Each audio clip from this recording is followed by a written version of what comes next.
Shit, fuck it. You know what I say? Fuck the commenters. I'm echoing.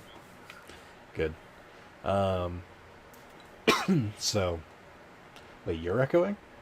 Yeah, I can hear my echo. It might be too close to the microphone.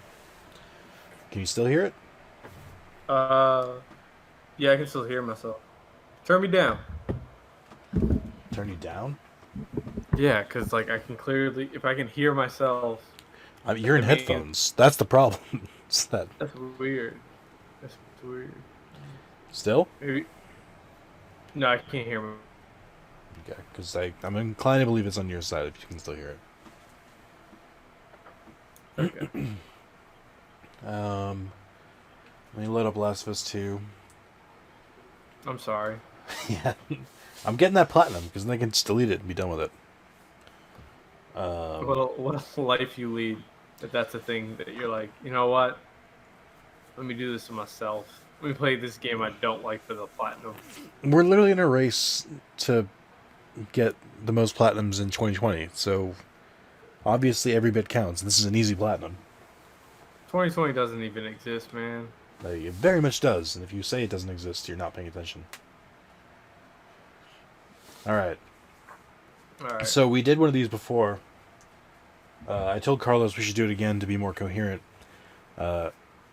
Not telling him that it's because I deleted the footage. Oh, wow. I was wondering because I was just like, I was like, it wasn't that great of a podcast, but I was like, I don't think But there's your answer right there. I wanted to re-record it. And then I deleted every like raw video I had because I thought I'd processed them all. And then I was like, oh wait, no. I didn't. I forgot one. So I was trying to make space. So one thing before we start proper, let's go story recap. let's not do a story recap. How about that? Actually, that's Because I was thinking about that as we were doing it last time, but we were so dedicated to it that it's just like we had to. We're gonna jump all over the place. Be very stream of conscious because we didn't prepare at all. play the fucking game if you have. I will say this: there's a couple points I want to get across right in the beginning. First of all, we're neither of us like this game. Strongly dislike it. You are allowed to like it. Our opinions are not your opinions. You can have your own taste in games. We can have our own taste in games. This is just from our perspective as seasoned Sony game players and seasoned players of games, with hundreds, perhaps even thousands of games under our belts.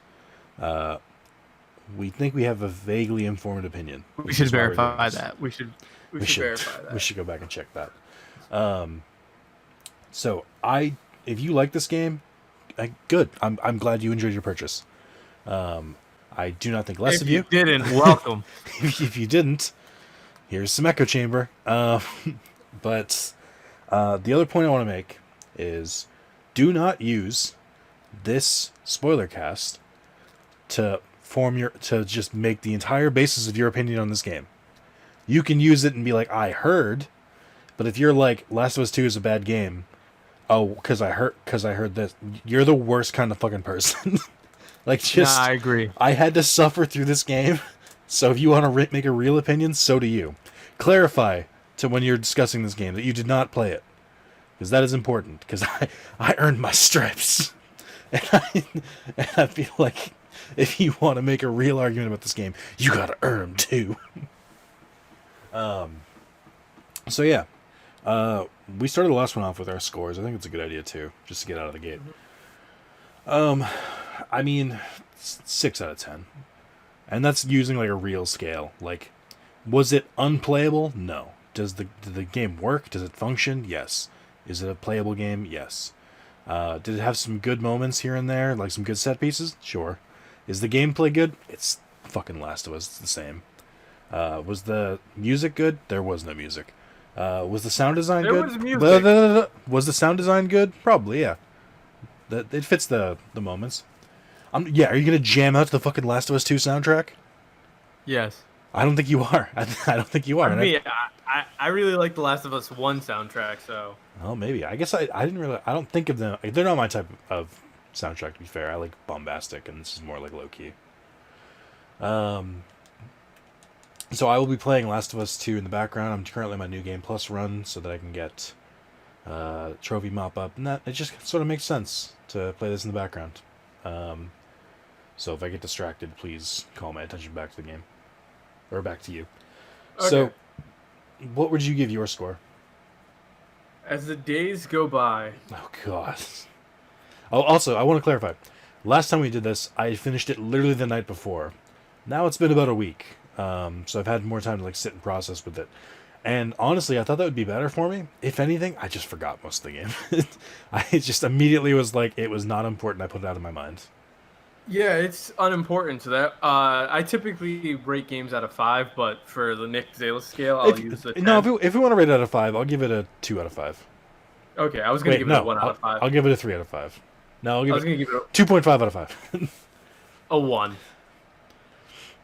If this was X-Play, I'd be like, nah, dog. This a ain't 1 it. out of 5. What would you, okay, so here's the other difference.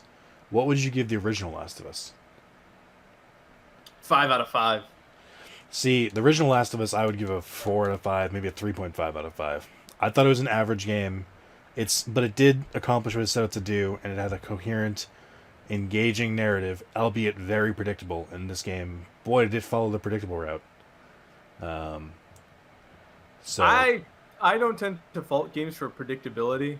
That's not really my. It's just because predictability to me equates to boring. Is what it comes down to. I mean, yeah, but there's a lot of great stories that are predictable. But I mean, also you tend to not like old things, and I tend to love old things. I found it unengaging, I guess. Okay, I think that's a better descriptor. But I Sure. think for Last of Us 2, the more time goes on, I cannot find something redeemable in it. Jeez. Yeah, I mean, I kind of fuck with that. There is I was thinking about it my relationship with The Last of Us 1, and I was just like, The Last of Us 1 is so good. I think also what came before Last of Us 1 in terms of direction of Naughty Dog was we have Jak and Daxter, which was cool and fun, and then we have Uncharted, which is also cool and fun. And then people were like, "Hey, you're murdering a bunch of people in these games. And you never really talk about it, other than the end of Uncharted 2. What about ludonarrative dissonance?" And their response to that was we're gonna make Last of Us 1. And I was like, "Oh, cool." And then it's good. It's really great. It's one of my favorite games of all time. And then Last of Us 2 did not need to exist on a fundamental level.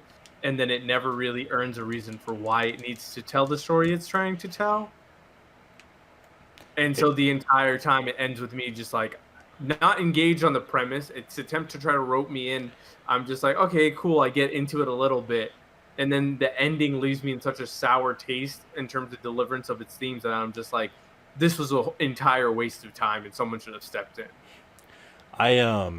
The general feeling I had was that nobody really went to any of the higher ups or any of the people who could make decisions and said, "Hey, this doesn't work. This part doesn't make sense. This part doesn't feel good to play." Or I think quite possibly they got so up their own ass that they were like, "It's supposed to make you feel bad." I'm like, then it's a shit game. I don't agree with that notion. So but my mentality is, and I hate to be this one because I really do think story is important in games. But if your story could be told in a movie, and the game setting does not change anything from that, then I don't think it's a successful game. It could have been a different movie, and that's a different conversation. But there was no point in this game where I felt like the gameplay lended itself to the story or lended itself to the themes enough without them forcing everything on you, but then berating you for it. Where it's like, yeah, killing is wrong. It's like, yeah, but you made me kill in QuickTime events of all things. I had no agency there. It was either press triangle or I can't progress. I mean, I think I agree. I disagree with the initial the initial statement you made about if your video game could be cutscenes and still the narrative still worked, then no, not worked. I think you misunderstood me. If it doesn't change at all, if it's the same experience both ways, is I my mean, specific point. If you changes even a little bit or elicits any response through the game, then it earns itself. And I feel like this failed that. I feel like the gameplay came very much second or even third in this game is my main problem. I mean, I would say like the gameplay to me wasn't so much the issue so much as it comes back to Last of Us 1 created was dealing with the issue of Naughty Dog having to deal with we want to address the violence in our games and also make it so that way you reflect on the damage that you're doing to other people and kind of what that argues about you and the role of Joel. The issue is that with The Last of Us 2, they're trying to continue that, but Uncharted 4, the entire story was just hey, you're never gonna get that adventure again.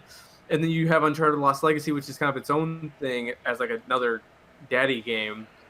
And so you come to Last of Us 2 expecting I don't know, I think there's a weird aspect of it of imagine if they made Schindler's List 2 of Jesus. of this first work of art is really not trying to engage you in the most positive aspect, despite the person who's creating it tends to make big bombastic adventures. And so you're coming to it of them trying to tackle adult themes where it felt refreshing, but revisiting that world and those characters without really having a reason. And then the reason you come up with is not as good as the original game's concept just makes me feel okay, so you made this thing and it's not good, and it the ideas presented in it aren't great, and then the gameplay, as you brought up, is just cool, you told me that violence is bad, but then you haven't given me a meaningful in Last of Us 1, sorry to continue comparing and contrasting the games. The violence is bad, but everything sucks in that world, and you're well, I'm delivering humanity's last hope, so I need to commit this violence. Yeah, it carried more weight because in the original, you had a somewhat virtuous mission of you have to do this, you have the do the ends justify the means, and it didn't. This wasn't that kind of story, and the gameplay didn't reflect that. The gameplay was identical to the first, more or less, and that didn't work for this kind of story because it's a revenge quest. And yeah, I mean, I would say it kind of works, but the problem I think is it works, but then it tries to shame you. But it's but you didn't give me other options. You didn't give me non-lethal options. You didn't. You forced me to progress through by killing these people. There's no different dialogue if you just sneak past people instead of killing them. It just seemed. Well, there are some parts where you can sneak by people, but no, of course, but that doesn't change the story. I mean, yeah, you bring up a good point, but I think the issue is an exposure issue of if you want to sell home this revenge is really bad, I think your game has to be 1/4 or half of what The Last of Us 2 is, because you spend so much time doing the violence, and that's the only way to engage in the game. You're thinking too much about it at one point instead of just oh, I'm going on this brutal revenge quest, and then it leaves me in what to compare it to another third person action game Max Payne 1 takes place in one night, and it kind of has a similar thing of violence is bad, but Max is doing all this bombastic cool shit that you're done in 6 to 7 hours. So the flaws of the game kind of you're not playing it for that long unless you go back and really play it a lot more often, which could bring up some more issues. But with this is a 30-hour experience with 2 campaigns. 30 hours experience, 2 campaigns, and then it's just this is the message you want to send, and it's delivered in the most awkward way of having the 2 campaigns split at the most emotionally heightened part of the first campaign, and then you have Abby step in for another 12-hour venture, and then it finally comes to almost tricks you into thinking Abby is now the full main character, they completely abandoned Ellie, and it's just I don't feel like they had a good read on the audience, or if they did, they were purposely trying to tell the audience they were wrong. But also, it's just and again, I said this in the last podcast, but no one else is going to hear that, so we don't have to worry about that. The motivation for Ellie's revenge does not feel founded until way too late in the game. But even then, when you find out, like, to explain a little bit about the plot, it sets up in the beginning of the game that Ellie and Joel are not getting along, that there's a distance between them, and then Joel is murdered, and so it feels like, oh, because Abby murdered the guy who I never really got to apologize to, who got to apologize to me, we have this reconciliation, I'm going to murder her to deal with my grief. And then it turns out actually the night before they had patched things up. Which, and then it's just like, yeah. okay, so you're going to kill him. Let me stop on that for a second, also, though. it sucks that, So, it's alluded that they are not getting along. You don't know why, and then Joel gets killed in a very brutal, very graphic way. I'm sure you've probably, if you've played it or you haven't, you've seen the golfing scene, which I'll get to in a little bit. But it's just very strange because you're like, okay, so Ellie is trying to like reconcile because she never got to say the feeling, she never got to forgive him or say what she meant to him, or whatever reason she's going through. And that makes sense for a revenge quest in a way. It's clearly fueled by like anger and spite, but then you get to the point where she's holding on to that anger and spite for so long and going through so much to do it, where you're like, wow, this must really have been a huge thing. And you get to, and then they reveal after you beat the game they did make up the night before, which is such a cheap, weird thing to add, because not only does it take away from her motivation, it's just like it's just so plot convenient, where it's like they happen to make up the night before. It's so immersion breaking, among other things in this game that are just shattering to immersion. I mean, It felt so, I don't know, just hacky is a word I every can think of. time I bought into the game, something pulled me out, and the more I think about it, the more like just a failed worldview of what this game could be. And like what I mean by that is, like, I don't know. One, it's tiring that like AAA games overall are all like these violent slogfests, but now they have this new tinge of like, after Last of Us 1 success, is like, now you're a dad and like you got to protect this child, man. And so you have like God of War pretty much do the same thing, and I didn't think it worked there. And then So that's the this, difference. Is I did think it worked in God of War. I think there was enough like buy-in, but I think God of War worked closer because it followed Last of Us 1's model, which it didn't. I don't think it met the same success that Last of Us 1 did, but I think it did character better, if that makes sense. Like, I think it focused more directly on Kratos than Last of Us focused on Joel, whereas Last of Us was more focused on the world itself. I think that makes sense. Last of Us 1 does a better job of characters actually having conversations with other characters about things that they want and things that they want to do and what they're motivated about. While Last of Us 2 does none of that. Instead, it does uncharted conversations of just like, we're going to crack jokes and give a little bit of interior of a conversation, but never actually investigation of characters' motivations and why they do things. Like, at least in Uncharted 4, where you kind of like, most of the entire story is like, Nate just, I have to save my brother. This is my brother. The first time I've uttered this man is my brother. And like, you don't really understand why he's doing it until like there's that great elevator scene, like 3/4 of the way of the game in, and he explains like, no, I wanted this adventure. I wanted to do this thing for myself. I'm bored with my life. And he comes clean. And then there's an actual cathartic moment before the climax of the game. While Last of Us 2, at no point does anyone ask Ellie, are you going to get anything out of this? Is this going to be better for you? Are you happy? Why are we doing this? Why do we have to do things this way? And also, why does no character outside of groups talk to each other? They just murder other people. So, you're right. Let me do this and let me not. Yeah. It's just like, just give me a cutscene to end the game, or just let you continue with the murder quest. Because if you continue with the murder quest, that's the player's agency. And that's the player saying, no, I want the revenge, even if the character doesn't. And that provides at least an interesting, situation. And it's just so poorly done. Granted, like, again, like, the Sony house style of, like, no choices, like, you do things, is something that I'm comfortable with, and I understand your pushback of just like there's a lack of. So I'm comfortable. I'm comfortable with it until it stops being believable. Is I guess where it comes down to.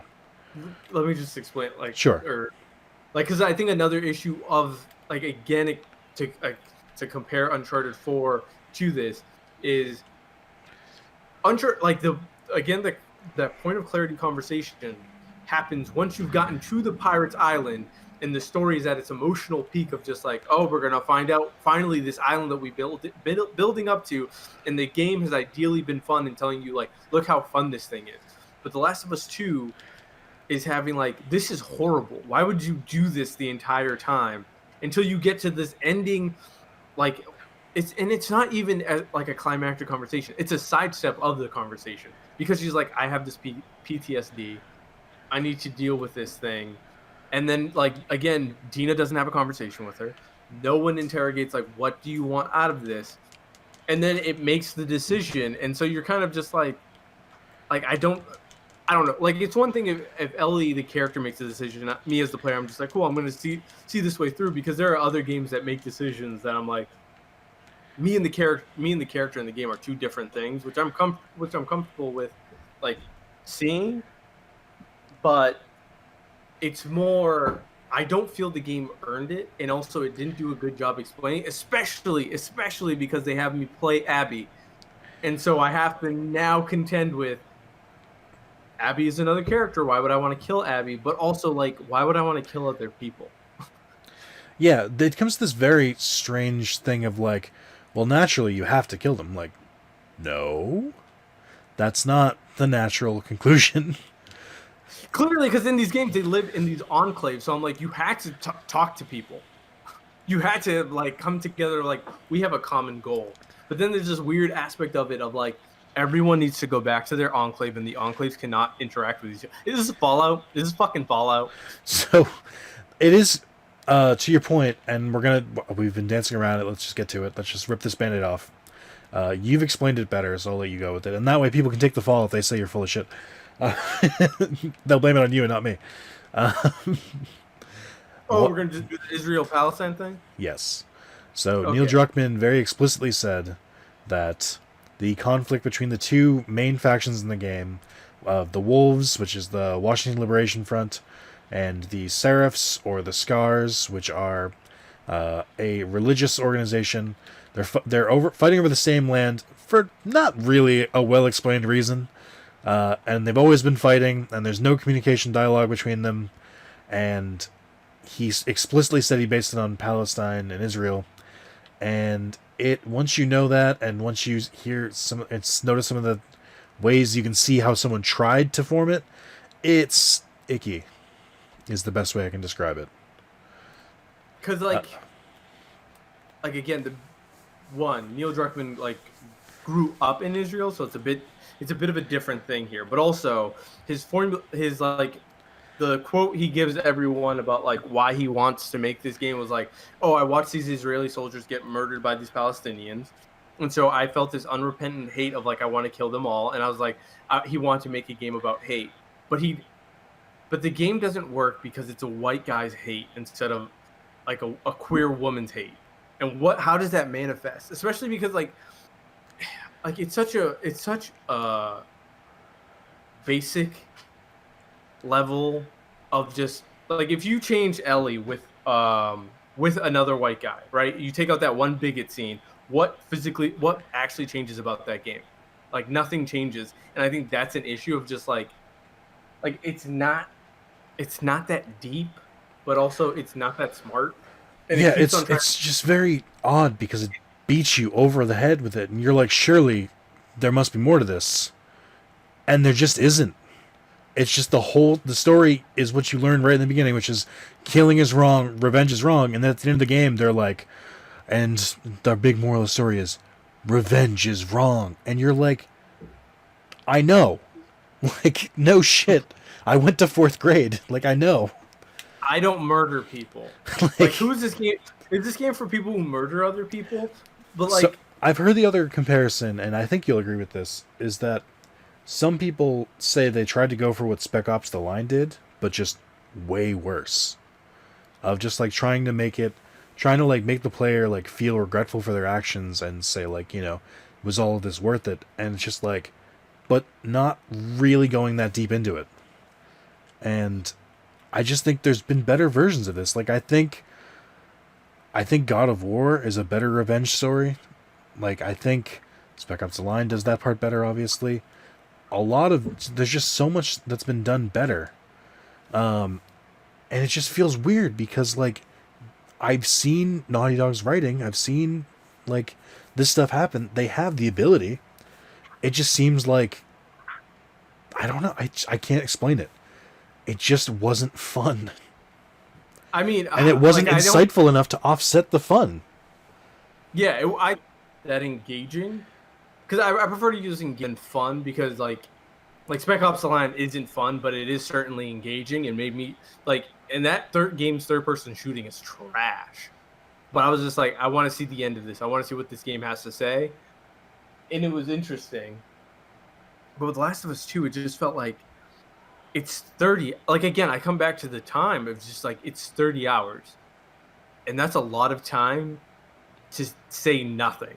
To say absolutely, really, it has nothing to say, and it says that nothing poorly, to quote BoJack Horseman. Like, I understand that he's trying to say about, like, oh, to have this hate. But again, we never investigate Ellie's hate. We never, like... No, they never investigate it. They sort of just go, they just sort of take it at face value and go, Ellie's hate is natural. Now let's get this done. And they're like, well, no, there's other ways to handle this. I would get that, right? Until you have to travel to Seattle from Wisconsin. And then I'm like... That's a long time to not really grasp with this. Like if Abby broke Ellie's arm, right? And then Ellie was like, cool, I'm just going to wait and then I'm going to fuck you up. I get that. I'd understand, like, all right, cool. You've broken my arm and you murdered someone I love. I have to, like, murder you. But, like, girl, you were that angry in Seattle? You really went all the way to Seattle instead of processing your emotions? Well, so where do they live at the end when she's with Dina? Do we know where that place is? It's somewhere outside of, like, that enclave that they lived before, because they were trying to get them to move back there. So how far would it be to California? Because there's a little bit of journal entries, and it seems like it took a while. And there's like some written stuff where like Ellie encounters other people. I'm like, wow, that would have been a more interesting game. And they just kind of gloss right over it. Nick, I was so out of this game at that point that I was just like, I just want this to be done. Because I could tell I was near the end. But like that game has so many like bait and switches of like this game is done that I was like, also give me 1 second because my dog is eating the rug and I need to give it another toy. Oh my god. For your reference, Carlos, I just made it to the scene where Abby tortures Joel.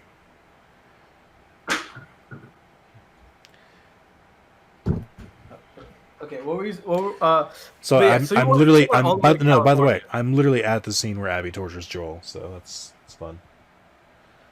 And again, so much of that game could have been better if you just played as Abby, or if you just alternated between Ellie and Abby instead of like. Here's all of Ellie. We talked about this before. The whole Abby and Ellie 2 campaigns thing was handled just the worst possible way. Hands down. Any other way they sliced it would have been better. Like switching back and forth, doing Abby then Ellie. It's just like going to Ellie, getting to the biggest moment of the game, then switching to Abby, and then when you get back to that moment, you're Abby and not Ellie anymore, is just not a good look. Like, I can understand, like, whoops, I fell off a cliff. I can understand, I did that the first time I played this too. I can understand, like, if you still wanted to go through and have you go Abby against Ellie for that boss fight. But to just have you go through an entire campaign with Ellie and then an entire campaign with Abby and try and make you forget that you played as Ellie is weird. Like, I mean, it's just it felt so unnatural. I was just more of like, so you've had me murder all these people, and now you're going to try to humanize them when I already understand that people are people and we shouldn't try to murder them. Yeah, So it's just, there's also this weird dissonance where you have Abby who tortures Joel in the beginning, who kills a bunch of people, through the game, goes through and does some violent shit, is about to, stab a pregnant or kill a pregnant woman. And the game focuses really hard to try and make you think like, Ellie's having a lot of trouble grasping with this stuff. And like, she's wrong for seeking revenge and stuff. And it's like showing that she's not meant for this. They never really make Abby reflect on that. Abby never really takes any stock with her actions at all. And they're very congruent to Ellie's. And I find that very odd because they try to paint Abby as like more innocent, like her revenge quest is somehow more justified. And it's just odd. Like, for all the parallels they do, they don't share a lot of it with Abby. And I'm not saying Abby's like a bad character. I personally think she's boring, but I don't think she's a bad character. Like unplayable. But it's just odd. Again, I like Abby a lot, and I like her arc a lot. I think she's the strongest part of the game, but also like, I think one of the issues I have is like we already know who Ellie is when this game begins. Yeah, we talked about this. It's just weird that it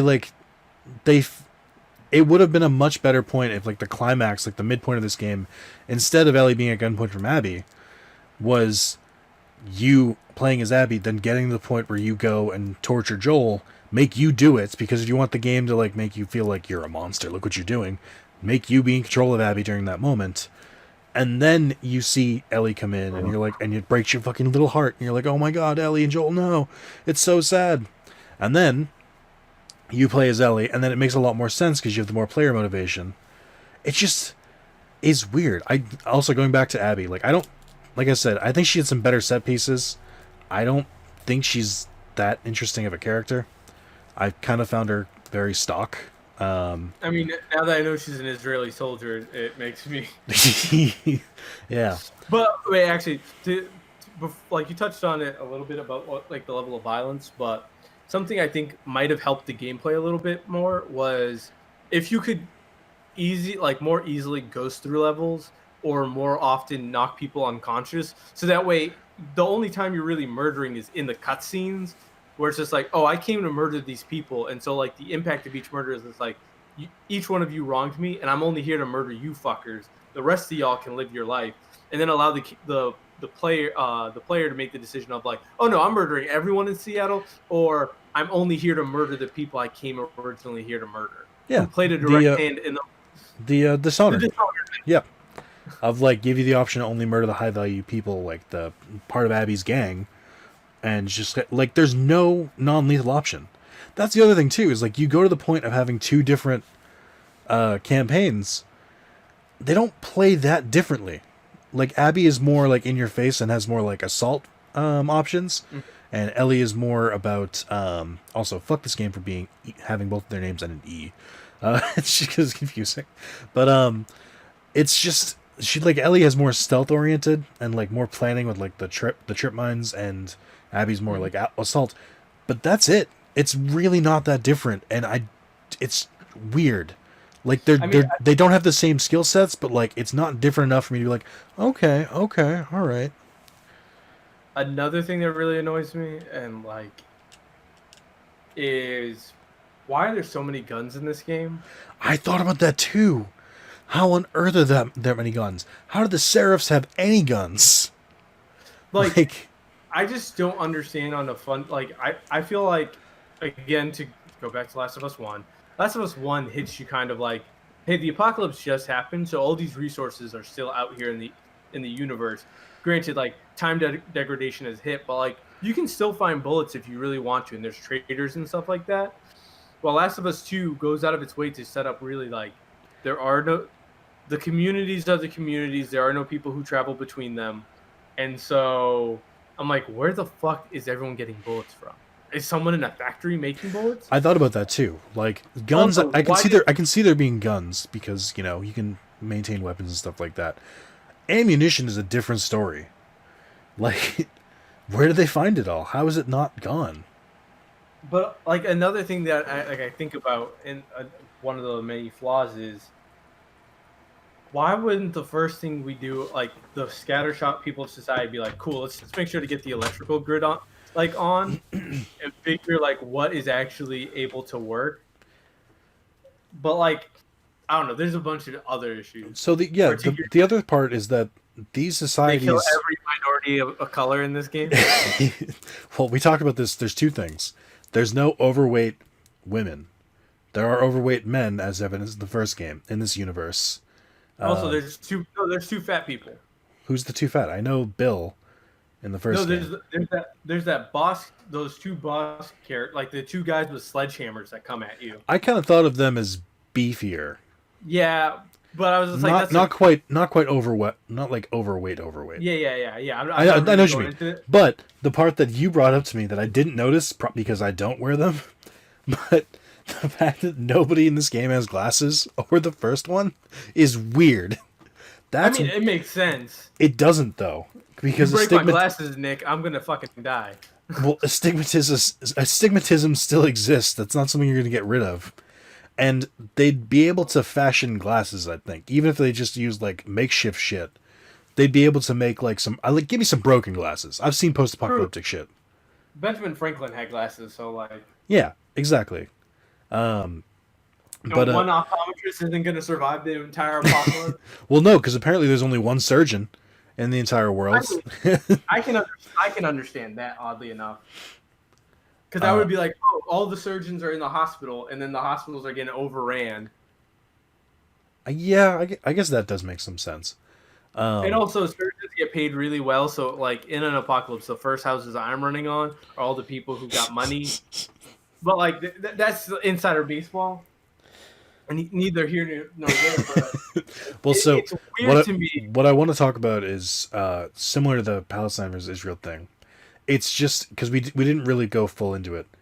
Mm-hmm. It's written from the perspective of someone who's very clearly entrenched on one side. It's tried to be written objectively, but it's just not done well when you look at it from that frame. You can tell it's been written from one side because they try to make one side look like more rational than the other. But also that both sides are kind of equal.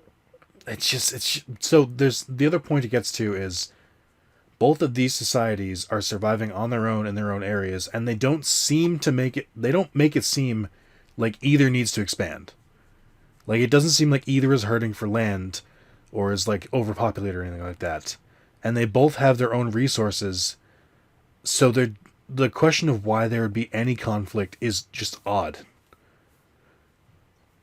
Like there isn't any. Like they have a full stadium of like shelter and like food and production, and then the Seraphs have their own island.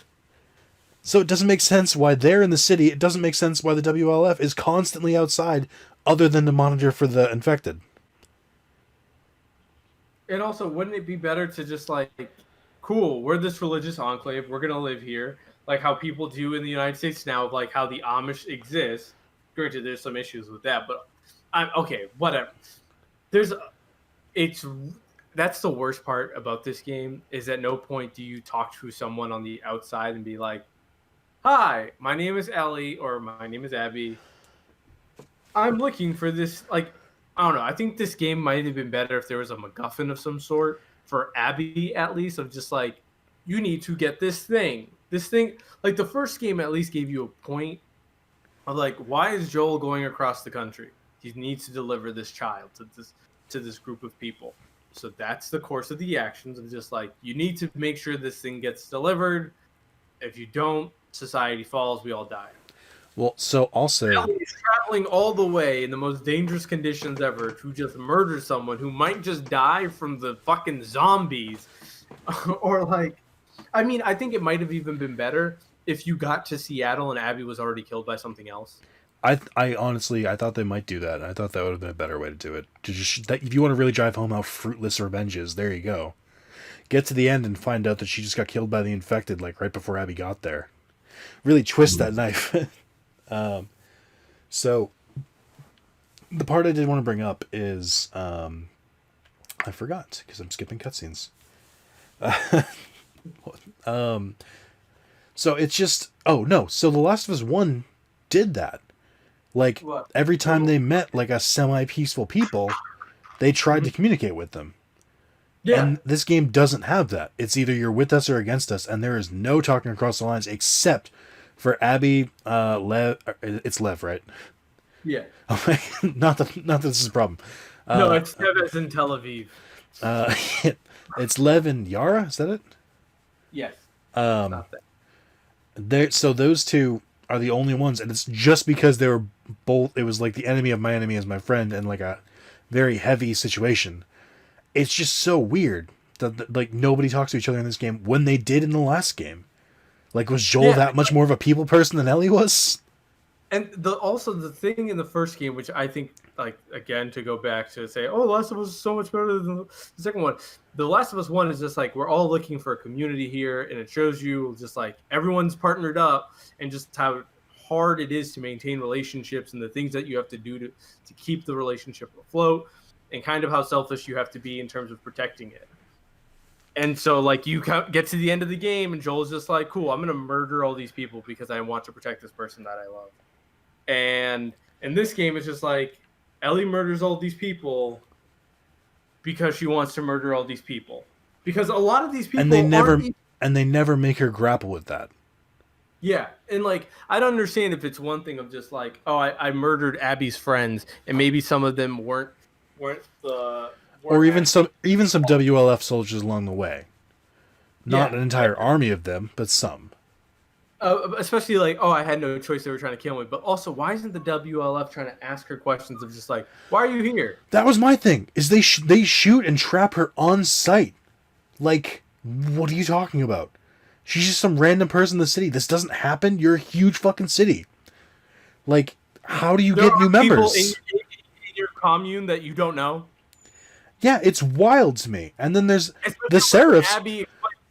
So there's the Seraphs who talk about, like, you know, peace and like believing in the prophet and stuff like that, and how she was gunned down unceremoniously, and then every single one of them attacks you. And it's just like, not once are they like, who is this person? It's just bizarre. I mean, I can oddly enough understand the Seraphs. The Seraphs I can understand if they didn't really try to drive home so much how, like, they're supposed to be peace loving. I mean, yeah, but also, like, the one thing I was just like, they can readily identify by the way people dress who is in the cult and who is not. That's fair too. Well, the WLF is painted as like, oh, they're just a commune. They have an army to keep the dangerous clickers out. But then I'm like, at no point do you try to talk to Ellie of just like, hey, who are you, stranger? Do you need help? Do you need aid? We have like medical facilities here. We're trying to rebuild society. Like, what is the point of the WLF? Because they kind of like, oh, because of how bad the federal government responded, Seattle decided to become like Washington State decided to become its own thing. And I was like, okay, that makes sense. That's kind of cool. But then they even say in everything that it's like they became worse than Fedra was almost immediately. Without even a little bit of hesitation, which makes sense. They would because there's that guy, there's like the leader who's like, they're probably gonna kill us. Good luck. Let's see how they can do it. And I kind of fucked with that a little bit, where he's like, it sucked, but we did our best. We swear. And then it's just odd because they show Fedra to be like, so like when you go into the smaller outside communities, they show how Fedra was, or how the WLF was like horrendous to be with, and like they even did you know the guy that Ellie gets the bow from, the like that one dude in that like small town who's the hero who also I liked that was very Last of Us 1, but I think his daughter was the prophet of the Seraphs. Really? I think they make that connection because I think they have the same name or a very similar name. That's a cool point. I like that. But there wasn't enough of that, of like what makes post-apocalyptic games so good, which is like those small glimpses of like how this went to shit. It's just well, okay, what was the point here? I'm trying to remember. I'm trying to play and be concise, and it's hard. You stop being a dick, Josie. It just feels like the lack of communication is just weird. Especially the game that I think I played right before I played Last of Us was the Outer Worlds, which I know you like. We spoke today, like you didn't finish it, but at least the Outer Worlds, despite that they're all like we're closed societies, you cannot join us. They still try to talk to you when you first show up. They still are just like, hey, they're not shoot on sight. Yeah. It's just yeah. So there's that. I don't know. It's. I think I want to go back to the main point of them really just not being that deep and just trying to for 30 hours telling you that revenge is bad and killing is bad. And it's just like I know. One second. I got to pause again. I'm sorry. Bruh. Like kick your dog out. Sorry. Yeah, I mean the other half was supposed to take care of the dog. Well then lock the door. What do you want me to do? 1 second.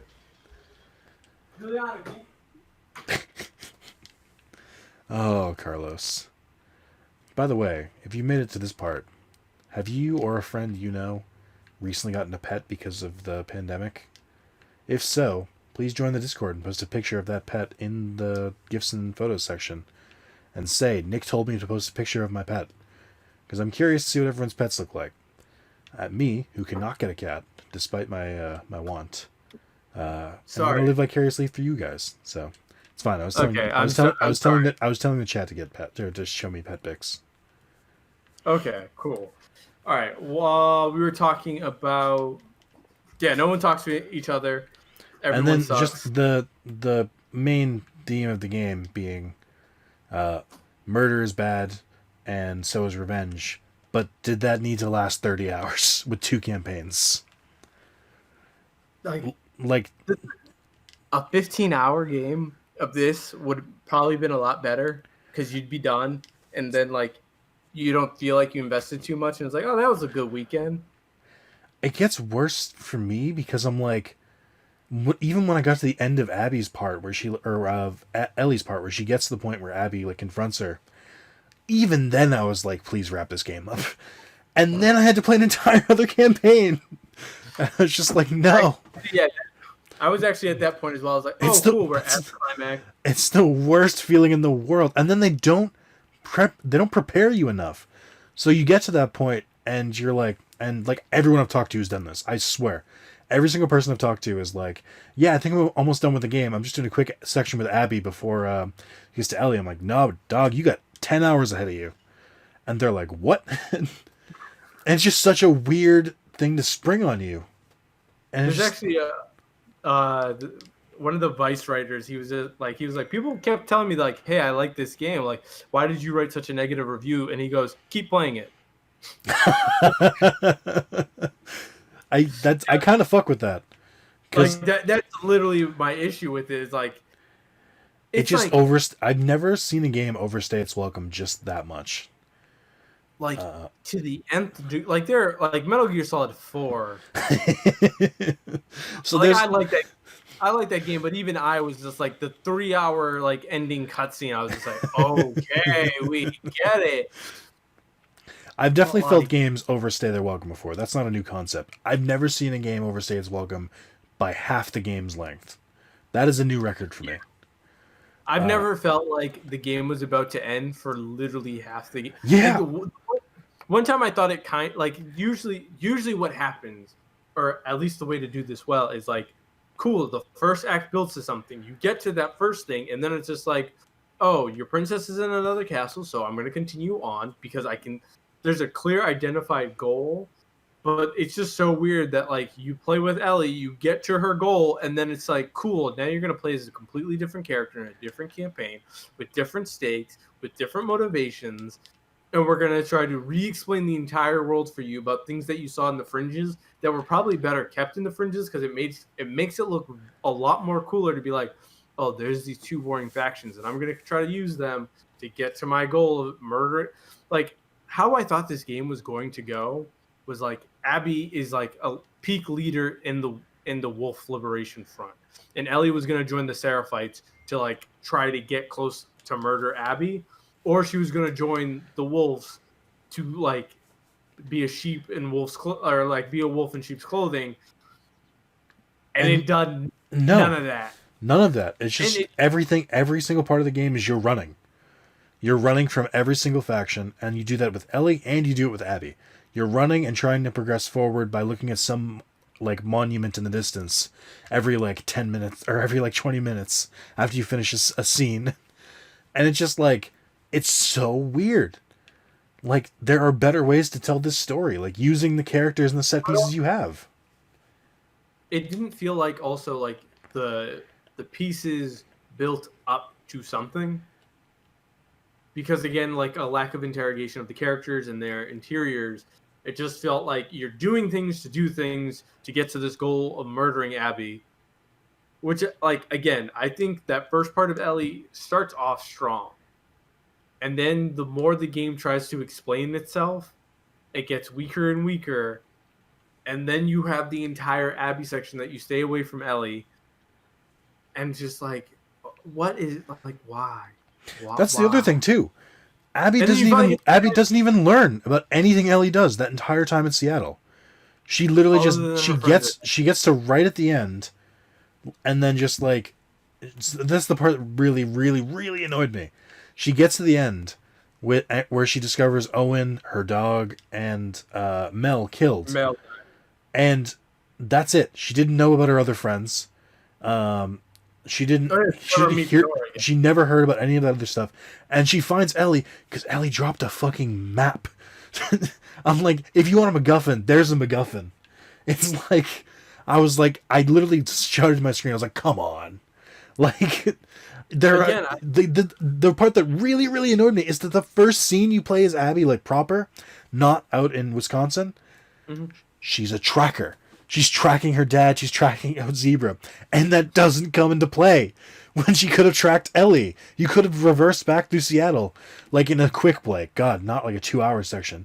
And instead, they're just like, I found a map. Let's go. I'm like, why would you set that up to not pay it off? like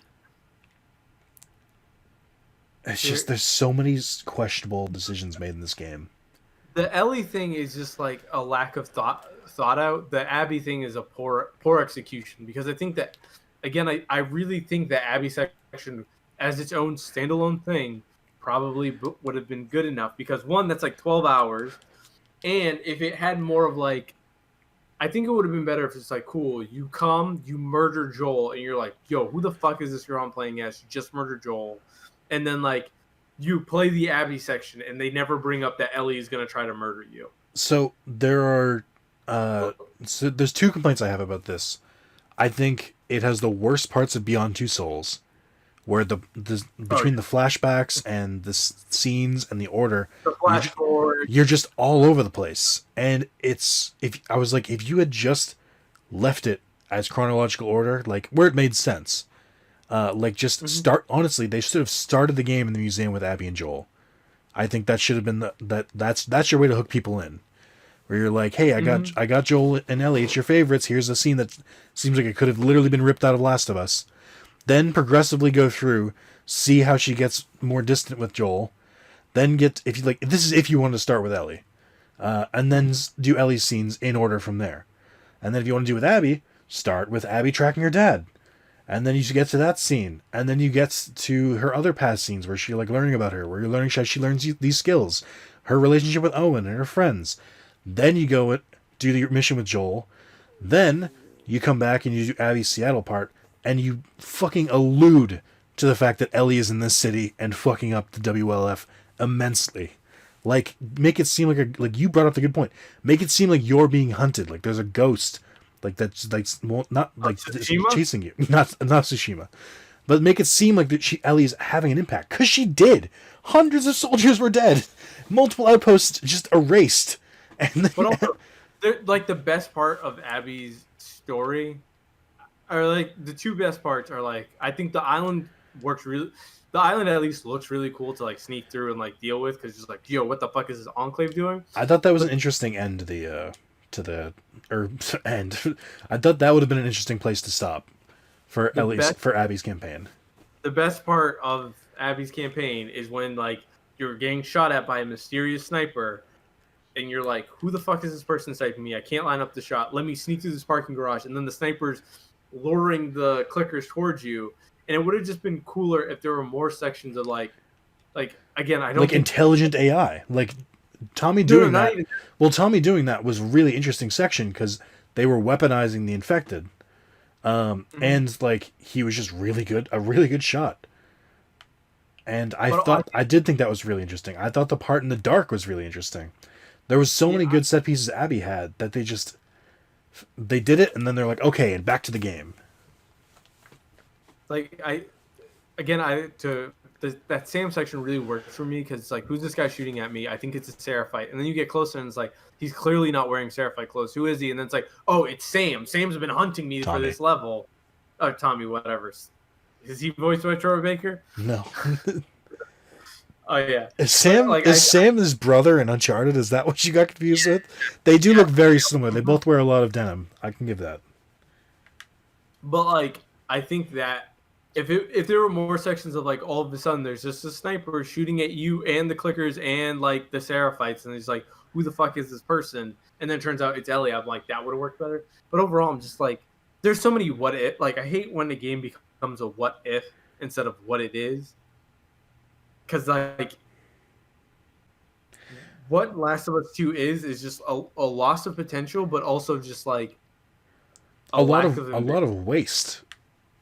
Like things that they could have utilized better. They crunched employees for this. They broke exactly. Them they sent them to the hospital. They sexually harassed them. The favorite thing I saw online is the Uncharted or the the employee on their 16th hour making the Dr. Uckman trading card collectible in Last of Us. And I'm just like, oh god. Or the person who's been in the studio for 17 days straight animating the sex scene. I'm like, oh, it's so brutal. You sent me the really funny one of like Doc's Naughty Dog employee thankful to never be home. Oh yeah. But like, one, it's horrific that Naughty Dog does these things, and not to say like any form of art is like good enough to warrant like the atrocities done to these people. But like, dog, if you want us to forget about it, make it worth it. Like, no, not even that. I was just like, no, that's my point. Is people don't talk about CD Projekt Red that much because the product is working. People do, but I'm saying more of like, it's crazy to me just how Druckmann kind of can't read the room of like, cool, I'm gonna make this wildly unempathetic like character and mission thing, and it kind of tells the story of just how he views people of like, I'm gonna use you and abuse you because I want to do this thing, and you're not gonna stop me because I have more power than you. And it just like, it makes me very uncomfortable with supporting Naughty Dog in the future. Well, so here's the other thing about Dr. Uckman. Did you hear the thing that like over and over when he was like talking about the prep for Last of Us 2? Also, if you're wondering why I'm leaving the game running, it's like I need collectibles in this area. The other area, I already got the collectibles, and I don't want to just continue to miss them. So I'm sorry. You're gonna look at this backdrop for the rest of this. He would like consistently say Joel is a really, really bad person, and like all of the lead up stuff, and I'm like, he was a complicated character, which was the point. Like what he did was objectively wrong, and it was supposed to make you feel like that wasn't, how would things have gone if they did with Ellie. I can see where he's coming from. There's also this. It was like an interesting ending. And then The Last of Us 2 kind of tries to say like, no, objectively he chose the wrong ending, or objectively this was bad, or he took this is the now definitive bad ending. And they keep talking about how bad stuff Joel does. They didn't really show it. Like, you hear about it occasionally in Last of Us, and you hear about it in Last of Us 2, but it's a lot of not showing, because the things he did in Last of Us were justifiable, because it was always like to protect Ellie, or because he had to, or because he was defending himself. there was no like malicious behavior or anything like that. And while the ending is a very, very selfish choice, it's an empathetic one. And it's just so weird that he interpreted that as like Joel literally doomed mankind. I'm like, no, there were so many unexplored factors there. Like, we don't know if Ellie's the only like immune one. It's weird to think she would be the only one. We don't know that there's not more scientists. That's also weird. We don't know that the Fireflies wouldn't have just like taken the cure and just like started their new dictatorship with it. There's a lot. The whole point is that there's no conclusion. Is that it could have gone in so many different ways, and he just kind of makes it seem like Joel doomed the entire human race, and he deserved to get beaten his face in. The violence that occurs to Joel, I'm like, I get it. For Abby, it's just like, my whole life was kind of great until you murdered my daddy, and now everything is horrible. But they show that in the worst way. You don't know about that until 24 hours in the game. I agree. I think like that's a big flaw of it. But like you know Joel's a bad guy. I not to like Druckmann's point, but like there are people who would want Joel dead, and so it was like. No, but that's my problem though. Is you know he's a bad guy. What did he do? I mean, I don't think it needs to be laid out explicitly. I think he was a human smuggler who, like, in the beginning of Last of Us 1, he was trying to beat the shit out of this guns dealer because he was like, "You owed me guns for the what I smuggled across." That's right. I did forget about that part. It is right. Like, to me, it didn't need to explicitly lay it out like, oh, Joel probably in his smuggling days probably pissed off a couple of people, because also in Last of Us 1, you spend so much time murdering so many people. It's just like, yeah, one of those people is probably going to be upset. Like, at first I thought it was going to be that like cannibal collective again. No, wait, hold on. Let me stop you here. Did you not know it was the Fireflies right from the get-go? Oh no, because they go through so much pain to explicitly have him recap Last of Us 1, where it's like that's the only option it was going to be. I'm talking about my own like assumptions of going into the game. I don't. Maybe if you went into the game knowing Joel died, but not. I don't know any situation where you wouldn't immediately go, okay, it's the Fireflies. But I mean, technically, they're not even Fireflies. But you know what I mean, where it's like they very explicitly sign it up to like set it up to like show you that you have that, and then as you're traveling into the city, Ellie's recapping the possible people it could have been, but deliberately leaves out the Fireflies. I'm like, oh man, I wonder if Ellie just guessed it on the first try, or do you think it's maybe supposed to be like a weird shock? It's just I don't know. It was. I think it lends itself back to the thing where it's like it thought it was deeper than it was, and I'm like, no, you really only made it one option. And I don't think it got really. I think it was like it thought deeper than it was, but also just like there wasn't an idea of like how is this all going to work out. Yeah, and it just. I guess what I'm saying is that I understand Abby's motivation, but because they bury that so deep into the game, it made it hard for me to kind of see both sides, where I was sort of just still empathetic to Joel because I played the entire Last of Us 1 with him, and he didn't do those things really in the game except for the first hour of like 20 hours. And it's supposed to be the whole idea is that Abby changed him because he had a daughter again, and it changed him. And that was the whole point of Last of Us 1. And they kind of just go like, character development? Who needs it? Joel's a bad person. You believe he's bad. Moving on. I mean, I think also like the pacing issue. I said this in the now deleted scenes our podcast. Of just like imagine if in Star Wars you watch 4 and 5, and right before Vader's about to cut off Luke's arm, you then watch the prequels, and then you get back to like at the end of the prequels, you now watch Vader cut off his arm, and it's just like, why would you deliberately fuck with your climax? But also, why would you spend so much time away from the climax?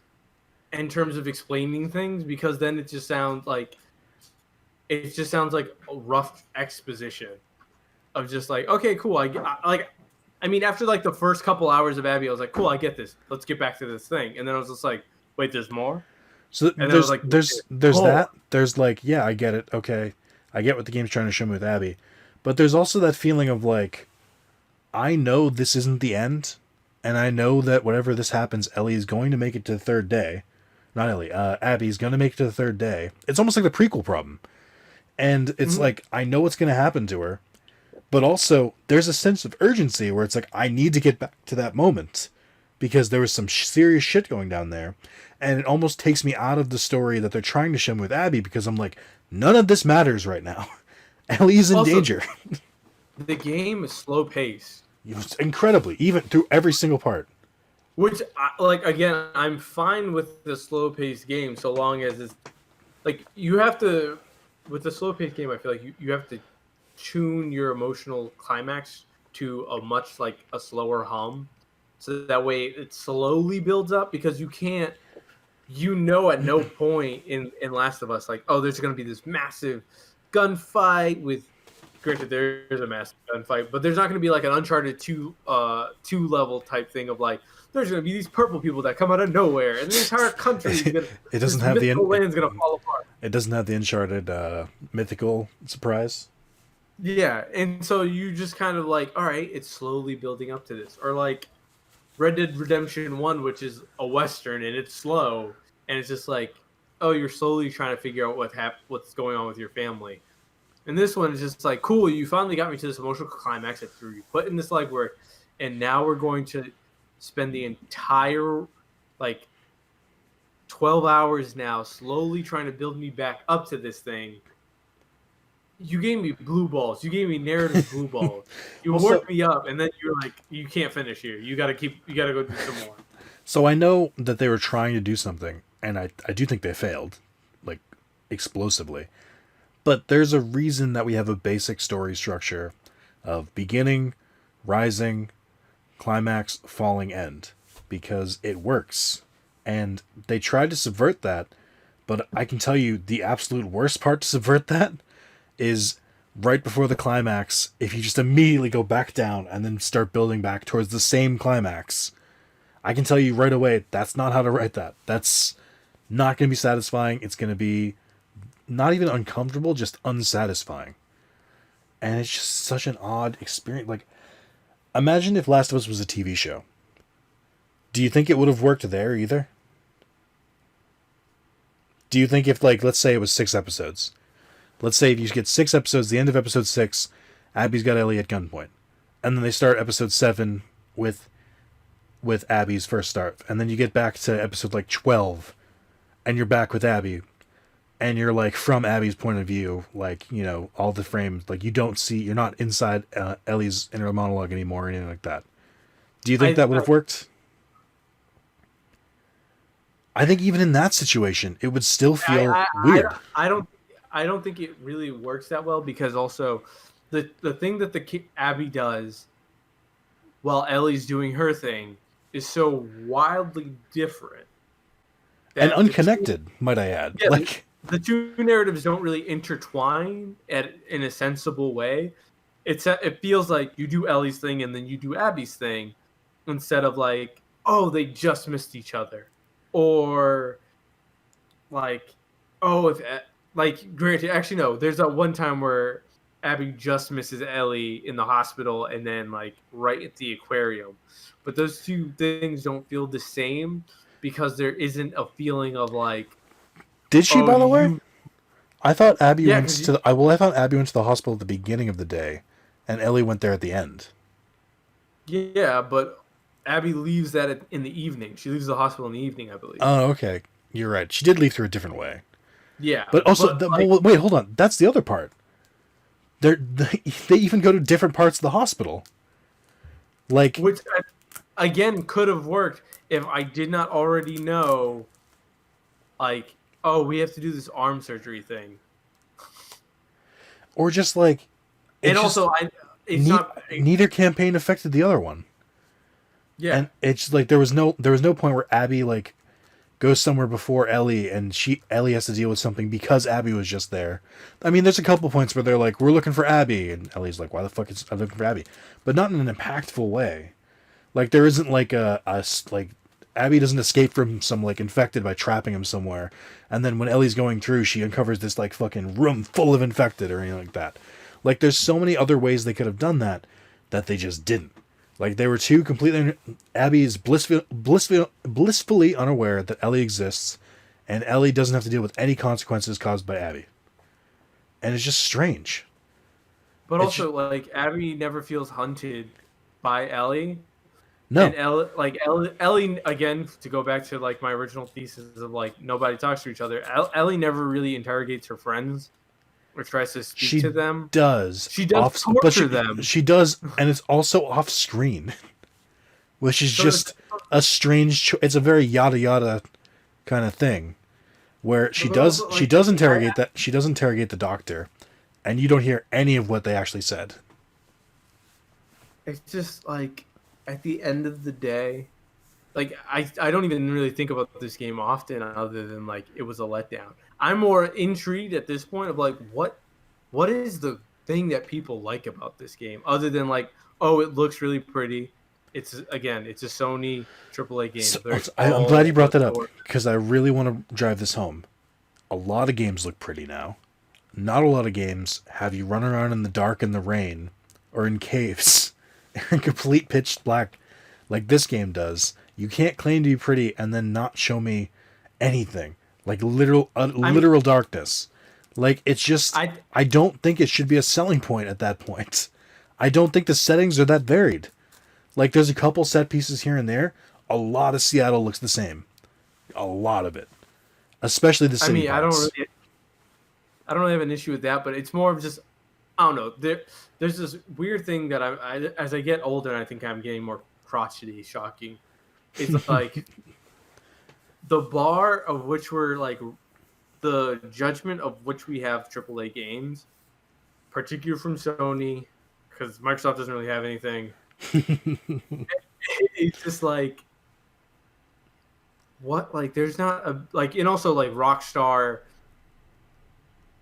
they all kind of do these same like, oh, does the game look pretty? Of course it looks pretty. It costs hundreds of millions of dollars to make. Exactly. Like it looks. It's actually there's someone on Twitter had a great point of it. It was just like a lot of TV shows are praised because they just are filmed well and they're acted well. But if you actually listen to the writing or read the writing, you'll understand that it's the actors and the director doing a lot of the work to make this crappy show work. I do want to quickly. I'll let you finish. It looks good, but there isn't. But the thing that like Last of Us 2 isn't as good as the game as like.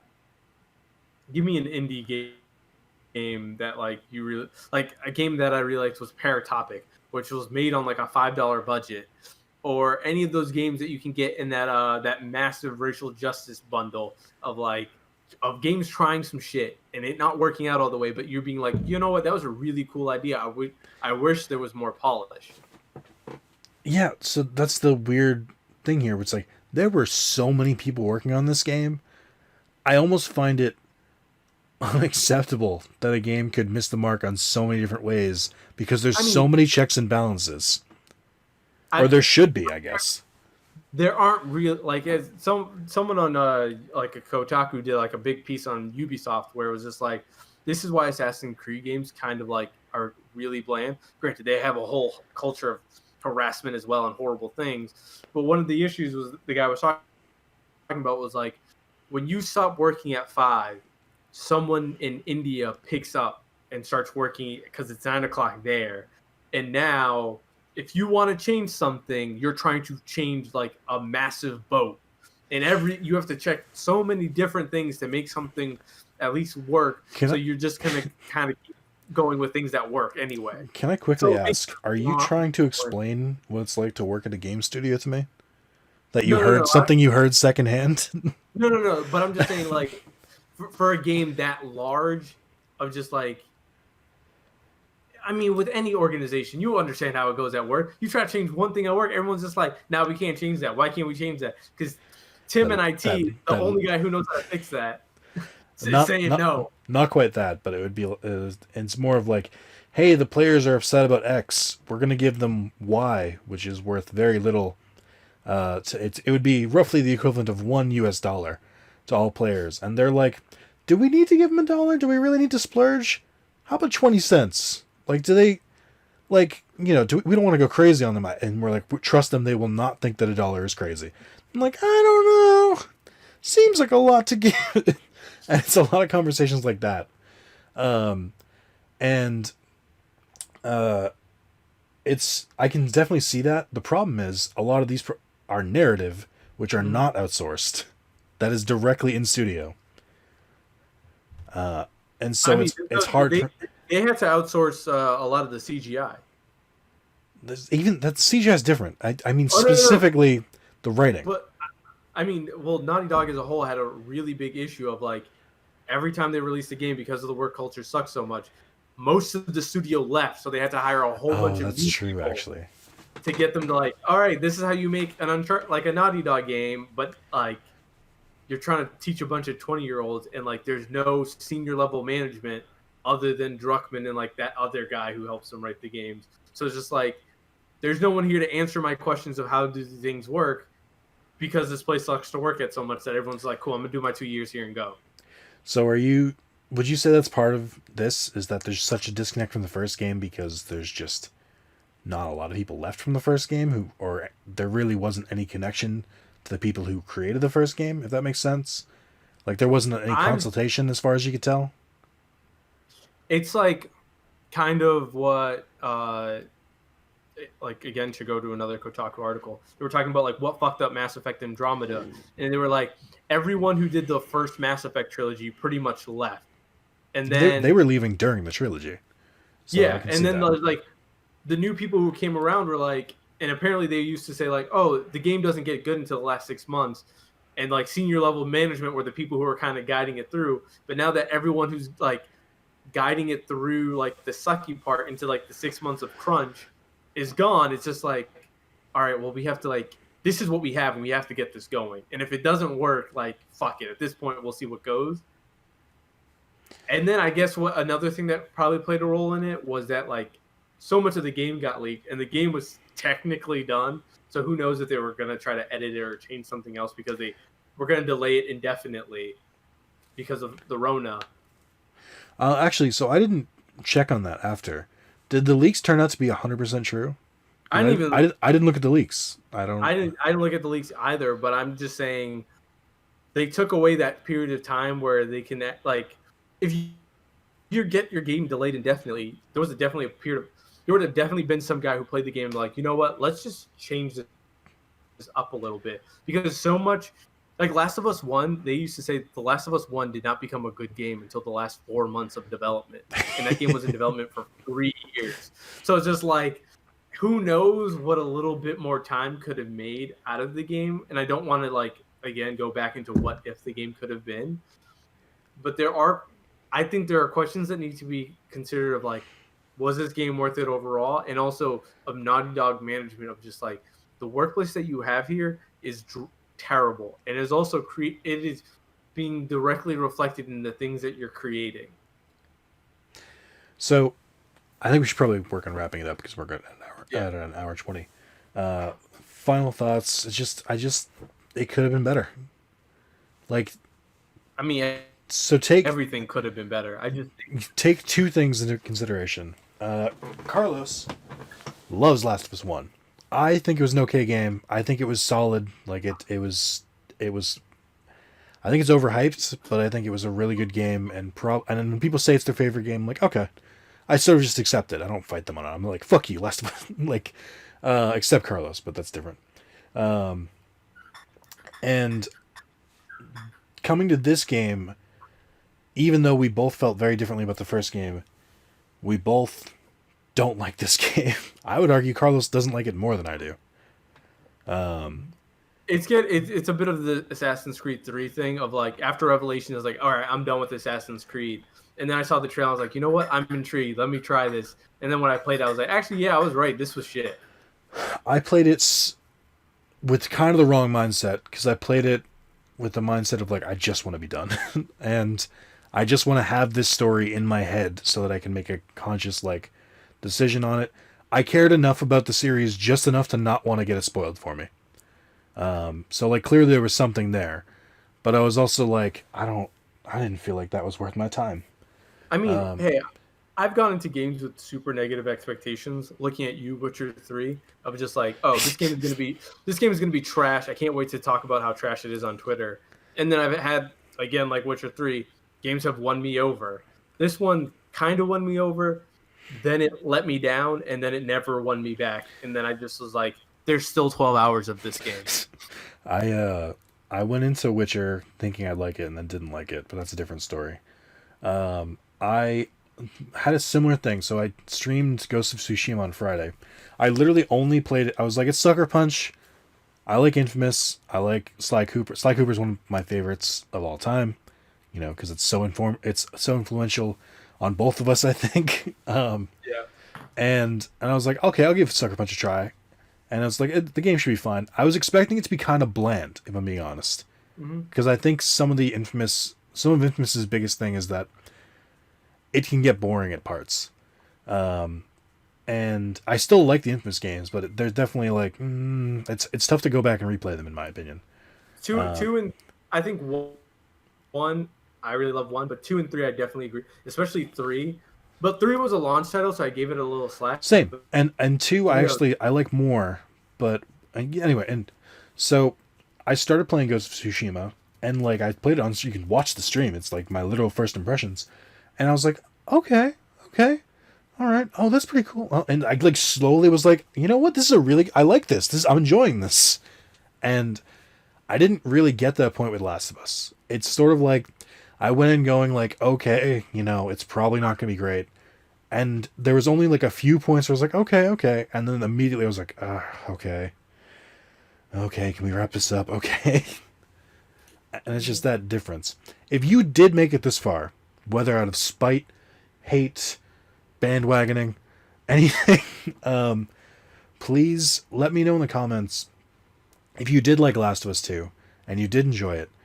Specifically, what made you like it? And just for some context, what are some of your other favorite games? Because it's not... How do I put this? I understood when people said they liked Last of Us 1 and they said that was their favorite game. People who are really, really enjoying this game, I'm trying to understand. Because I don't mean this in any negative way. I just mean I didn't feel that, and I can't even really empathize with it. So please help me understand what you liked about it. And I'm not going to berate you or anything. I'm just going to probably just go, interesting. But it is something that I genuinely want to know. And I think that'll probably wrap it up. Any closing thoughts? Fuck this game. But yeah. Okay. All right. Some strong thoughts.